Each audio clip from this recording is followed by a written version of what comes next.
The Assembly will hear an address by His Excellency Alan Michael Chastanet, Prime Minister and Minister for Finance, Economic Growth, Job Creation, External Affairs and the Public Service of St. Lucia.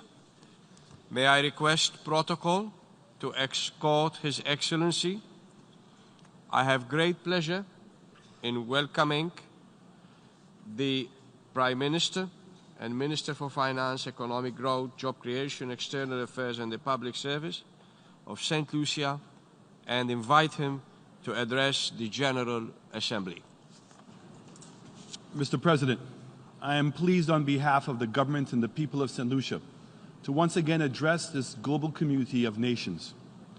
It was a pleasure for me and the Caribbean community to have had the Secretary General of this, our United Nations, Antonio Guterres, join us in St. Lucia this past July for CARICOM Heads of Government meeting. At that meeting, the Secretary General acknowledged the challenges faced by small island developing states, especially that of climate change. Importantly, he noted the other obstacles to sustainable development for countries like ours, notably the urgent and reliable access to development finance. Mr. Secretary General, we thank you for your words of support and for your visit to our brothers and sisters in the Bahamas, noting firsthand how tenuous our grip on development can be in the face of climatic events. We are very encouraged by your commitment to support the advancement of the ECLAC Debt for Climate Adaptation Swap proposal for SIDS. This initiative will go a long way, not only to free up domestic fiscal space, but also to establish a resilience fund to finance adaptation projects. St. Lucia looks forward to engaging with the international financial institutions and our partners to forge ahead towards implementation of this critical initiative. Mr. President, we opened this high-level week with a focus on climate change and climate action. St. Lucia, along with our fellow small island developing states, continue to make a strong case for urgent action. The disturbing fact is that every September when we gather here, it is against the backdrop of yet another devastating extreme weather event. Have we already forgotten what befell Dominica in 2017 when Hurricane Maria ravaged that island, causing a loss of 226% of GDP? Have we already forgotten Barbuda, laid to waste by Irma, or the British Virgin Islands and Anguilla?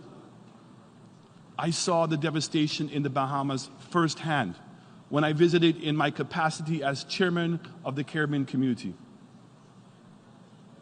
I saw the faces of people absolutely lost and desperate as they attempted to rationalize what had happened to them and, more importantly, what would happen next.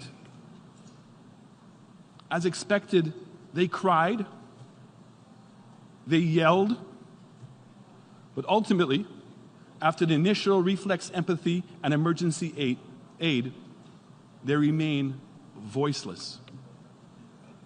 We need to let them know by our actions that we hear them, we see them, and we will not forget them. Many of the victims of these devastating extreme weather events have to focus on surviving one day to the next. They no longer have the luxury to anticipate and plan for the future, when they cannot contemplate where their next meal will come from. We should act with the same urgency as a mother searching for her lost child. We should act with the same desperation of a father who has seen the roof of his family's home blown off. Let us recognize the awesome responsibility that has been placed on us, those of us in a position to give hope to the hopeless and tangible assistance to those most in need. To date, despite the overwhelming evidence, the tragic loss of lives, and the destruction of people's dignity, we unfortunately have failed. We're failing as world leaders to act with the urgency, and instead allowing too often the denials of a few to paper over the real existential threat to the lives and livelihoods of so many. Where is the action to deploy with immediate effect the resilient solutions and the commitment to wrestle to the ground the fact that a heating planet is to blame and the fact that we are the ones heating it? For the few who stand with us and have provided tangible assistance as we fight for our survival, we are grateful for the support thus far. But I dare say that given the magnitude of the problem, we only have begun to scratch the surface. Mr. President, associated with our fight for survival is abundantly clear that the international financial architecture, the systems, mechanisms, and rules that govern global finance are moving too slow to pivot to address the new normal for small island developing states like mine. The inability and at times unwillingness to change the status quo as it relates to graduating countries out of programs and creating new financing vehicles can no longer be tolerated. While we face the reluctance of global financial institutions to heed our calls, we're left to attempt to develop our own solutions and lean on new friends in our times of need. In fact, in the face of this new climate change reality, we're being forced to consider every and all options to ensure our survival and that of our people. One such step is the establishment of a special purpose vehicle dedicated to SIDS, through which the hope to mobilize financing for resilience. We truly hope that we will be able to interest member countries to join us in this very vital initiative. Mr. President, my island home of St. Lucia is small, just 238 square miles with a population of under 200,000 people. We are, however, fortunate to be members of strong regional institutions. Explore a little and you will note that as a sub-region, 8 countries within the Eastern Caribbean, including St. Lucia, use what has become the most stable currencies in the world, the Eastern Caribbean dollar. We share a single court system. We pool our resources in providing a large number of services for our people. In our wider Caribbean community, we cooperate even in more areas. A university of international renown, our own development bank, a common market, and a regional security mechanism are but a few of our successes. I highlight these achievements to signify that we are not a region of people who sit on our hands, waiting to be rescued. In fact, as a region, we have worked diligently post-independence to establish the institutions and fashion the responses to deal with the challenges that confront us, and we have achieved much success in doing so. St. Lucia, like all the nations of the world, has a goal to chart a sustainable development path that benefits every last citizen, leaving no one behind. A goal to ensure that all are clothed, fed, and have a roof over their heads, with access to education, health, and security. To provide these basics that lay the foundation that will promise a better future. Is that not the aspiration that we leaders all have for our people?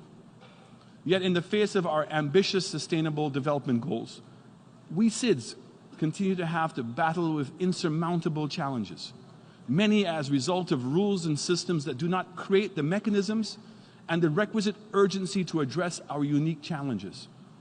Some of these rules impose arbitrary restrictions on states in the absence of credible evidence to support claims of wrongdoing. Our islands are being blacklisted, a demeaning and unfair practice that results in some instances to affect irreversible damage to our reputations. So for countries like St. Lucia, who has the ambition of self-sufficiency and aid-free, cannot exercise the will to participate in financial services, an area in which we have a comparative advantage. Mr. President, our government in St. Lucia believes that every single person matters. Every person has a contribution to make. However, to genuinely say they matter. We must give them the ability to be able to participate. If we are constantly moving from one crisis to another, our people are not going to be able to participate in these necessary changes. For the last 3 years, St. Lucia has been focused on trying to take control of our own destiny. One such way is our new partnership with the World Economic Forum to be the first country to implement the country financing roadmap. The CFR is a platform to support countries in making a transformative shift from funding to financing. It will harness the collective intelligence from the WEF's expansive networks and promote consensus on the main challenges that limit capital flows to St. Lucia. It will also leverage coordinated action to move from a holistic diagnostic to a country-specific tangible action plan. We are grateful for this opportunity to be the test case for this initiative and look forward to its success and, once successful, to be replicated across other states. Mr. President, last April, the foreign ministers of G7 expressed their support to the substantive participation of Taiwan as an active member in the International Aviation Community ICAO forums. St. Lucia endorses this call, as we believe that exclusion of active members for political purposes compromises aviation safety and security. The G7 has now added its voice to those who have long advocated for the inclusion of Taiwan in the work of the global community. As we continue our strides to implement the 2030 Agenda for Sustainable Development, the participation of small states and all states in various UN agencies and processes is critical to achieving our collective goals. We remain true to the agenda's clarion call to leave no one behind. Similarly, we express our solidarity with the people of Cuba and question the continued application of the embargo. Mr. President, on the issue of Venezuela, St. Lucia continues to believe that this crisis to be resolved peacefully and through dialogue. Military action is not an answer. But let me be clear. The continued instability in that country is a threat to us all in the hemisphere. This cannot be overlooked or swept under the table. Mr. President, I would like to be able to boast of a United Nations where small nations like mine receive a fair hearing and genuine empathy when appropriate. A United Nations where once the case is made, there is an examination of conscience followed by a commitment towards change. To some, this may seem like a high ideal, but I submit that this is the minimum owed to the states like St. Lucia. It is indeed the object and the purpose of the United Nations. Thank you.